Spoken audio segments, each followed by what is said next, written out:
পুরো বাংলাদেশ যখন স্তব্ধ, ঢাকার আকাশে ছিন্নভিন্ন হওয়া একটি প্রশিক্ষণ বিমান আর মাইলস্টোন স্কুল অ্যান্ড কলেজের বুক চেরা আহাজারি, একটি দেশের শোক তখন অন্য সব কিছু ঢেকে ফেলছে।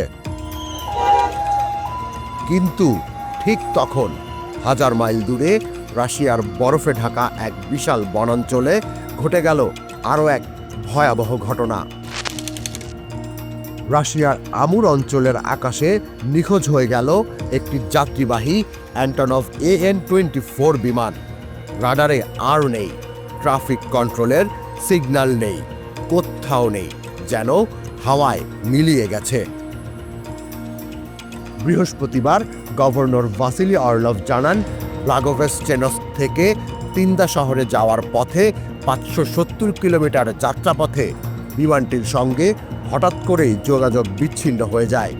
বিমানে ছিলেন 44 জন যাত্রী, যার মধ্যে 5 জন শিশু আর 6 জন ক্রু সদস্য।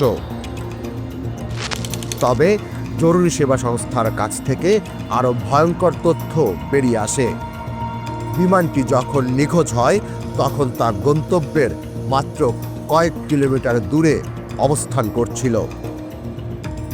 কিন্তু এই জায়গাটি ছিল রাশিয়ার সবচেয়ে দুর্গম তাইগা বনাঞ্চলের উপরে।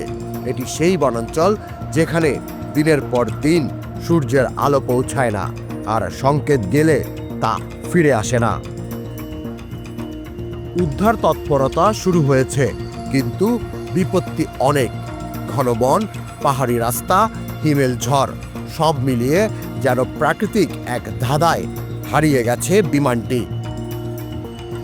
বিশেষজ্ঞরা বলছেন, নিখোঁজ হওয়া বিমানটি ছিল 1950 দশকের তৈরি সোভিয়েত N-24 মডেল, যা আজও রাশিয়ার পূর্বাঞ্চলে সীমিতভাবে চলাচল করে। এই বিমান পরিচালনা করছিল আঙ্গারা এয়ারলাইন্স, যারা সাধারণত রাশিয়ার পূর্ব সাইবেরিয়া ও ফার ইস্ট অঞ্চলে সেবা দিয়ে থাকে। তবে ইন্টারফ্যাক্স ও তাস সহ দেশটির বেশ কয়েকটি বার্তা সংস্থা জানায়, উড়োজাহাজটির ধ্বংসাবশেষ অবশেষে পাওয়া গেছে। এতে থাকা 49 আরোহীর আর কেউ বেঁচে নেই। এখন প্রশ্ন হলো, হঠাৎ বিমানটি রাডার থেকে কেন হারিয়ে গেল? একের পর এক বিমান দুর্ঘটনা কি আসলেই দুর্ঘটনা, নাকি অন্য কোনো ষড়যন্ত্র? আমরা চোখ রাখছি। সবশেষ আপডেট জানতে আপনারা জাগো নিউজের সঙ্গেই থাকুন। তুষার ইসলাম, জাগো নিউজ। সিল্কোর সিল্ক অ্যান্ড শাইন, যাতে আছে আর্গান অয়েল ও ওট প্রোটিনের গুডনেস, যা আপনার চুলকে রাখে হেলদি অ্যান্ড শাইনিং।